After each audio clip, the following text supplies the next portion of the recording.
Hi everyone, it's me. Hola, hola. Aquí estoy haciendo otro rompecabezas. I'm gonna be puzzling today, and it is a Totoro puzzle.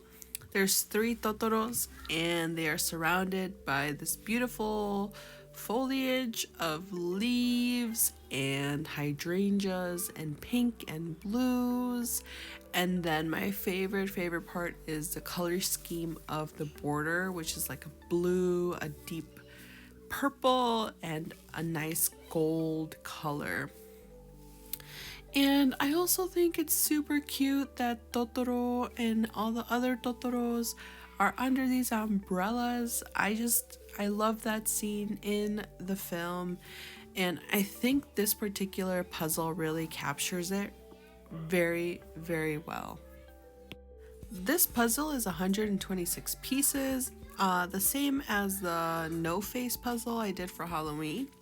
But this puzzle actually took me much longer than the first puzzle, which I didn't think would be the case because the other puzzle was mostly no face and he's totally black and all the pieces look the same. And I thought, oh, this one has different parts to it. It's going to take me a lot less time and I'll be able to just kind of breeze through it. But I'm not sure if it was just me or maybe there's just too much going on in it that I was kind of like, oh, this is taking a while. But it was really fun nonetheless. For those of you who haven't seen My Neighbor Totoro, it is a movie by the Studio Ghibli, and it's about a family who moved to the countryside of Japan after World War II. The family consists of a dad who's a professor, two little girls, and their mother. Their mother is actually in the hospital and she's sick, and oftentimes they go visit her, but the doctor had recommended that they move to the countryside so the mom could essentially get some fresh air and feel better.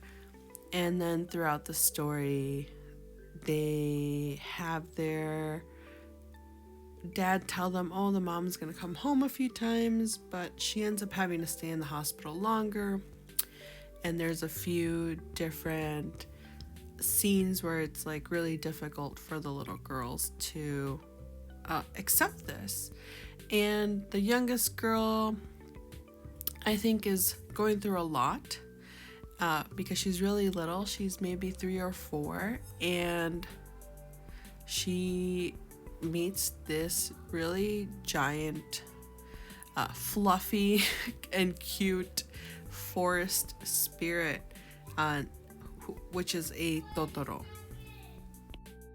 So the theatrical release of this movie was in conjunction with another Studio Ghibli film called Grave of the Fireflies, which is set in World War II in Japan during the bombings of Hiroshima and Nagasaki towards the end of the war.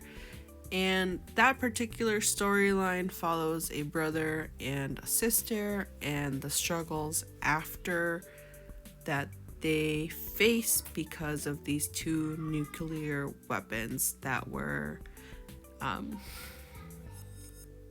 used in their towns.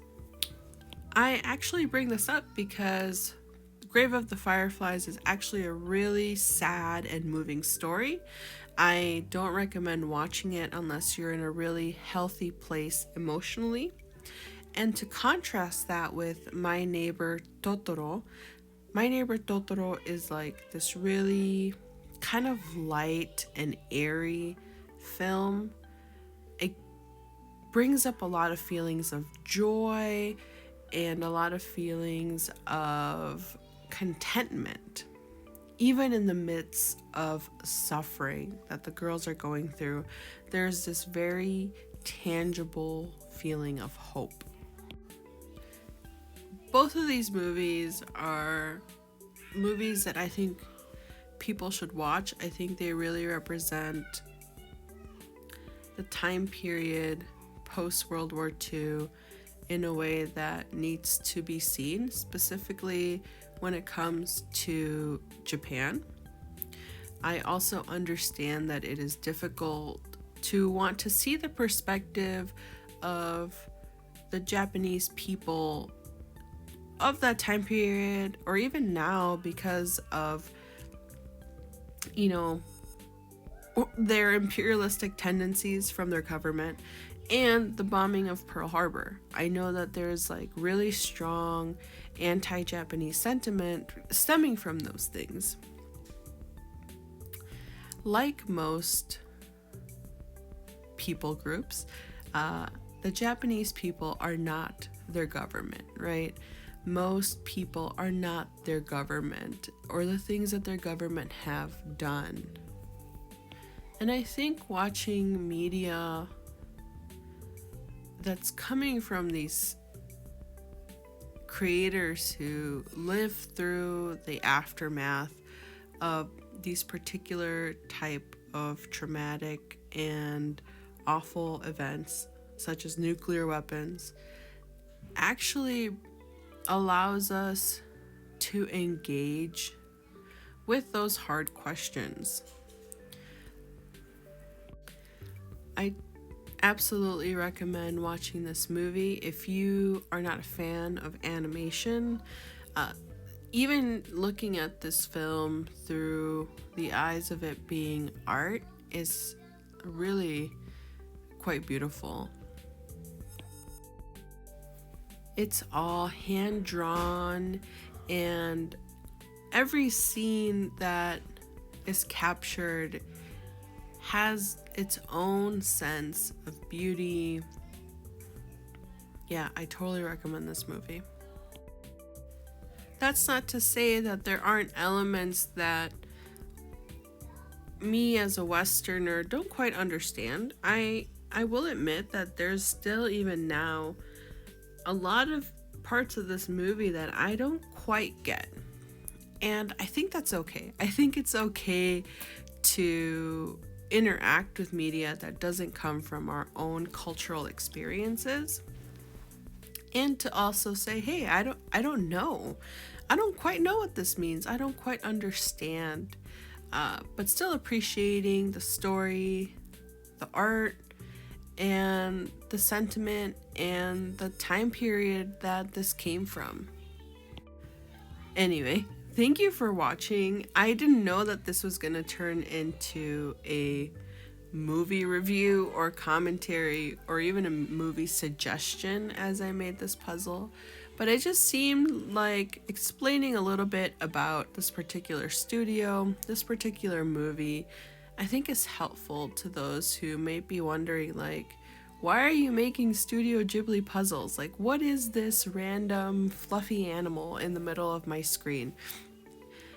I have actually really liked these movies for many, many years. I remember first watching Kiki's Delivery Service, which is another Studio Ghibli film, when I was very young with my mom, and not quite understanding some of the things that were going on and still being super interested, and it being such a beautiful experience that now 18 years later I'm here in Japan and I'm learning more and more from this culture and this country, and I'm just really grateful. So I wanted to share a little bit of that through puzzling and through videos that I'm making. Because it's just been such a wonderful experience, and I just want to share it with whoever is interested. Thank you for watching and listening, and yeah, I'm just really glad that I can share some of my small bits of Japan with you all. I'll see you next time, neighbors.